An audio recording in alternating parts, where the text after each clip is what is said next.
স্বাগত দীপ্ত সংবাদে, আপনাদের সাথে আছে আমি তানিয়া আফরিন। সারা দেশে কোরবানির পশুর হাটে চলছে শেষ দিনের বেচাকেনা। এই বিষয়ে জানাতে রাজধানীর গাবতলী পশুর হাট থেকে যুক্ত হচ্ছেন আমাদের সহকর্মী আনোয়ার হোসেন, তিনি আছেন সেখানে।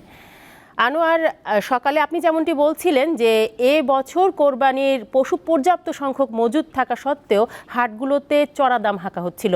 আজ যেহেতু শেষ দিন, সেই হিসেবে দাম কি আগের তুলনায় কমেছে না বেড়েছে, এই বিষয়টি জানাবেন। আর জানাবেন শেষ দিনে এসে বেচা বিক্রি কেমন দেখছেন আপনি হাটগুলোতে। তানিয়া, শেষ মুহূর্তে শেষ দিনে বেচা বিক্রি কিন্তু বেড়েছে এবং দামের যে প্রসঙ্গটি আপনি বলছিলেন সেটিও কিন্তু আসলে একটু ঊর্ধ্বমুখী। এখানে যারা কিনতে এসেছেন তারা কিন্তু করছে একটু পার্থক্য করার চেষ্টা করছেন তারা। বিশেষ করে যদি বলি আপনাকে, সেটি হচ্ছে যে গতকাল বিকেল থেকে এখন পর্যন্ত ক্রেতা সমাগম বেশ বেড়েছে, পার্থক্যটাও কিন্তু তৈরি হয়ে গেছে। বিকেলে কিন্তু গতকাল বিকেলের কথা বলছি, তখন যে গরুটি আমি একটু আগে বলছিলাম যে 1.5 লাখ টাকা ছিল, সেটা হচ্ছে 1,20,25,000 মধ্যে অনেকেই কিনতে পেরেছে। কিন্তু আজকে কিন্তু চিত্রটি একেবারেই ভিন্ন। এখন পর্যন্ত এই দুপুরে আপনি ক্রেতা সমাগম বেশ দেখতে পাচ্ছেন, বিশেষ করে এই গাবতলী ঐতিহ্যবাহী পশুর হাটে। আর একটু তথ্য একটু দিয়ে রাখি, সেটা হচ্ছে যে গরু অর্থাৎ কোরবানির পশুর যে স্বল্পতা, সেটি কিন্তু কিছুটা হলেই রাজধানীতে দেখা দিয়েছে। আমি একটু আগে একজনের সঙ্গে কথা বলছিলাম, তিনি কচুক্ষেত থেকে এসেছেন।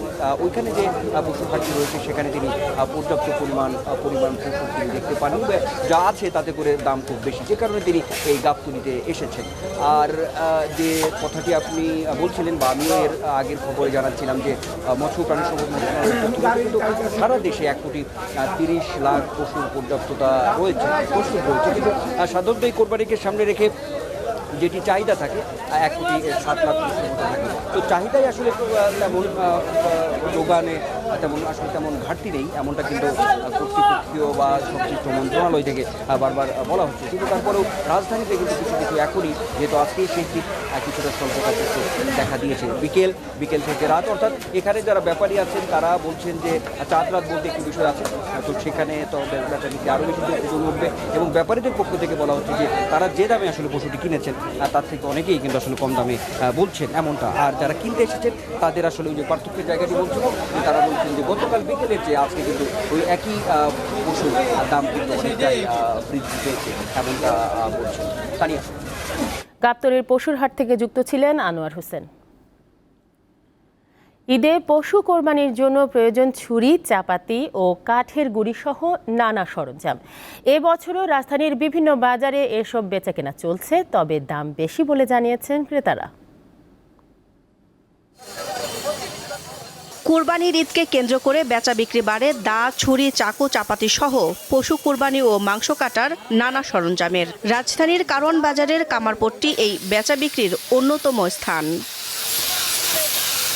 বড় ছুরির দাম মানভেদে প্রতিটি 700 থেকে 1,500 টাকা, ছোট মাঝারি ছুরি প্রতিটি 150 থেকে 600 টাকার মধ্যে। লোহার তৈরি চাপাতির কেজি 700 থেকে 800 টাকা। ক্রেতাদের অভিযোগ, এবার এসব পণ্যের দাম তুলনামূলক বেশি। লোহার দাম তো একটু বেশি, হালকা একটু বেশি, অল্প বাড়ছে আর কি। যেসব বাড়ছে হিসাবে কোনো কাস্টমার নাই, এখনো কাস্টমার দিই না। ছুরি কিনতে আসছি, এর দাম তো আপনার চড়া, তো দেখা যাচ্ছে যে ওরা একদমই বলতেছে, দাম কমাচ্ছে না। যে নকল বাইরেছে, আমি তো কিনে আনছি, আর আমার নিজে এটা তো চলে না, দামের করতে। পশু কুরবানির পর মাংস কাটার জন্য প্রয়োজনীয় আরেকটি উপকরণ কাঠের গুঁড়ি। এর বিক্রিও চলছে সমান তালে। আকার ভেদে কাঠের গুঁড়ি 300 থেকে 700-800 টাকায় বিক্রি হচ্ছে। এবার কিন্তু কাঠের দাম একটু বেশি, কিন্তু কাস্টমার কম। আমরা কিনে আনতে হয়েছে বেশি, কাস্টমার কম। কাস্টমারের দাম শুনলে নিতে চায় না, খুব কম চলে। আগে দেখা গেছে আমরা প্রথমই খাইটা উড়া ধরে বেচা কিনে যাইতো বিলে, এবং মাল প্রচুর বেচা কিনে যাইতো, ঠিক আছে। এখন সেরকম বেচা কিনে হয় না, দাম বেশি। আপনার গত ধরেন আগের বছর নিয়েছিলাম 300-250, এখন 400 নিচে দেয় নেই, 400। বিক্রেতারা আশা করছেন শেষ মুহূর্তে এসব সরঞ্জাম বিক্রি আরও বাড়বে। দিলশা দানি, দীপ্ত সংবাদ, ঢাকা। কোরবানির পশুর হাটের পাশাপাশি রান্নার মূল উপকরণ মশলার বাজারেও ভিড় বাড়ছে ক্রেতাদের। বাজার ছাড়াও বিভিন্ন স্থানে পশুর হাটের পাশে খোলা জায়গায় বসেছে মশলার দোকান। সাভারের নামাবাজার ও আশুলিয়ার বাইপাইলের পাইকারি মশলার বাজারে ক্রেতাদের ভিড়। তারা বলছেন দাম বেড়েছে এলাচ, জিরা, লবঙ্গ, পেঁয়াজ, রসুন, আদা, মরিচ, হলুদ, ধনিয়া সহ সব ধরনের মশলার। আমদানি খরচ বেশি হওয়ায় মশলার দাম বেড়েছে বলে দাবি ব্যবসায়ীদের। জিরা, এলাচ, দারচিনি সবই দাম বেশি। আগে 1 কেজি করে কিনতাম, কিন্তু এখন কিনছে 100 গ্রাম। মশলার পরিমাণের দাম একটু বেশি, এই জন্য একটু কম করে কিনি। মানে ইম্পোর্টে যদি না আসে মাল তখন এমনি দাম বাইরে যাবে। বেশি দিয়ে কিনি, বেশি দিয়ে বেশি, এটি আর কি। বাজার ব্যবসা করে শান্তি নাই। দিনাজপুরে খোলা আকাশের নিচে বসেছে সারি সারি মশলার দোকান। জিরা, সাদা এলাচ, কালো এলাচ, লবঙ্গ, গোলমরিচ, দারচিনি, তেজপাতা, আদা, রসুন, পেঁয়াজ নিয়ে খোলা মাঠে সারি সারি দোকান বসেছে। প্রায় প্রতিটি পশুর হাটের পাশেই মশলার দোকান বসেছে। মানে মশলা বলতে না, প্রতিটা পণ্যের তো দাম বেশি। এখন নিচ্ছি, একটু কম করে নিচ্ছি, দাম বেশি বলে কম করে নিচ্ছি। জিরাটার একটু দাম বৃদ্ধি হয়েছে। জিরার আগে ছিল 300 টাকা কেজি, এখন 350 টাকা কেজি। পটুয়াখালীর বাজারগুলোতে বাড়তি দামে মশলা বিক্রির অভিযোগ ক্রেতাদের। বিক্রেতারা জানান, পাইকারিতে বেশি দামে ক্রয়ের কারণেই বিক্রি করতে হচ্ছে বেশি দামে। ঈদ উপলক্ষে এই ময় মশলা এত দাম বাড়ছে, আমাদের মতো মানুষ কিনে খাওয়া দুষ্কর। পাইকারি যেরকম বেশি দামে কেনায় ওরকম আর বেশি দাম বেশি। পাইকারি কমে কিনতে পারতাম, কমে বিক্রি করতে পারতাম। মাগুরায় কোনো কোনো মশলার দাম কেজিতে বেড়েছে 12 থেকে 1600 টাকা। সবচেয়ে বেশি বেড়েছে এলাচের দাম। আফরিদ হাসান, দীপ্ত, বার্তাকক্ষ। ঈদের আগের দিন রাজধানী ছাড়ছেন অনেকেই। বিস্তারিত জানাতে মহাখালী বাস টার্মিনাল থেকে যুক্ত হচ্ছেন আমাদের সহকর্মী সানজিদা প্লাবনী। প্লাবনী, এই মুহূর্তে মহাখালীতে যাত্রীর চাপ আপনি কেমন দেখছেন? অতিরিক্ত ভাড়া আদায়ের কোনো অভিযোগ পেয়েছেন কি যাত্রীদের কাছ থেকে? শেষ প্রশ্নটা দিয়ে আসলে শুরু করতে চাই তানিয়া, যে এখানে আমরা এসেছি যতক্ষণ হয়েছে, প্রায় 1 ঘন্টার মতো আগে এসেছি, এবং তখন থেকে যাত্রীদের কাছে আমরা যে একটি অভিযোগ আসলে শুনতে পাচ্ছি যে ভাড়া তারা আসলে যেটি তার চেয়ে দ্বিগুণ বা 3 গুণ চাচ্ছেন। আমি আপনাদের একটু এই মুহূর্তের দৃশ্যটা আসলে দেখাতে চাই যে প্রতিটি গাড়ি আসলে ছেড়ে যাওয়ার আগ মুহূর্তে দাঁড়িয়ে আছে, যাত্রীও আছে, যাত্রী বোঝায়। তারপরেও তারা যাত্রীরা আমাদের কাছে ক্লেম করেছেন, অভিযোগ করছেন যে আসলে অতিরিক্ত যে ভাড়া আদায়ের কথা বলছেন তারা সেটা নিচ্ছেন। আসলে কিছু কিছু যাত্রী সেটি আসলে মেনে নিয়েই তারা যাত্রাপথে গন্তব্য করছেন, কারণ তারা বলছেন যে তাদেরকে পরিজনের সাথে ঈদ করার জন্য পরিবার পরিজনের সাথে তাদেরকে যেতে হবে। আবার কিছু কিছু যাত্রী আসলে দাঁড়িয়ে আছেন, বলছেন যে তারা এত বেশি ভাড়া দিয়ে তারা যাবেন না, তারা অপেক্ষা করবেন পরের গাড়ির জন্য।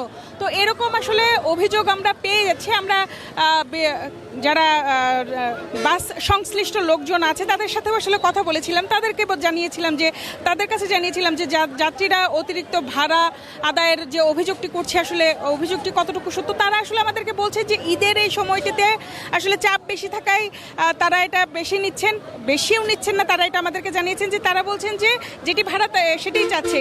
তারা এক ধরনের আসলে অস্বীকার করছে, কিন্তু এদিকে যাত্রীরা আবার বলছে যে বেশি ভাড়া চাচ্ছে। সব কিছু মিলিয়ে আসলে এখানে যে উপচে পড়া ভিড়ের একটা বিষয়, এটা আমরা কিন্তু এখন পর্যন্ত ওইভাবে দেখিনি। তার কারণ আমরা জানতে চেয়েছিলাম, তারা জানিয়েছেন যে আরও 2 দিন আগেই আসলে উপচে পড়া ভিড়টা এখানে ছিল এবং আজকে স্বাভাবিক হতে শুরু করেছে এবং আস্তে আস্তে আরও স্বাভাবিক হয়ে যাবে এবং সকল যাত্রী নিরাপদে তাদের গন্তব্যস্থলে পৌঁছাবেন বলে তারা মনে করছেন। তা নিয়ে আমার কাছে এই ছিল বাস টার্মিনালের সর্বশেষ পরিস্থিতি। মহাখালী বাস টার্মিনাল থেকে যুক্ত ছিলেন সানজিদা প্লাবনী। সৌদি আরবের সঙ্গে মিল রেখে আজ ঈদ উল আজহা পালন করছেন চাঁদপুর, পটুয়াখালী, দিনাজপুর ও সাতক্ষীরার বেশ কিছু গ্রামের মানুষ। চাঁদপুরের হাজীগঞ্জ, ফরিদগঞ্জ, শাহরাস্তি ও মতলব উত্তর উপজেলার প্রায় অর্ধশত গ্রামে আজ ঈদ উদযাপন করছেন স্থানীয়রা। দরবার শরীফ মাঠে সকাল 9টায় ঈদের জামাত অনুষ্ঠিত হয়। পটুয়াখালীতে সৌদি আরবের সঙ্গে মিল রেখে চান টুপির অনুসারী 21 গ্রামের 25,000 মানুষ উদযাপন করছেন ঈদ। সকাল 7টায় কলাপাড়ার ধানখালী ইউনিয়নের উত্তর নিশানবাড়িয়া, জাহাগিরিয়া, শাহসুফি, মমতাজিয়া দরবার শরীফ প্রাঙ্গণে ঈদ উল আজহার প্রধান জামাত অনুষ্ঠিত হয়। আজ ঈদ পালন করছেন দিনাজপুরের 6টি উপজেলার বিভিন্ন গ্রামের মানুষ। দক্ষিণ চট্টগ্রামের পটিয়া, সাতকানিয়া, চন্দনাইশ, লোহাগাড়া, বাঁশখালী সহ 7টি গ্রামেও আজ ঈদ পালন করছেন চট্টগ্রামের সাতকানিয়ার মির্জাখিল দরবার শরীফের অনুসারীরা।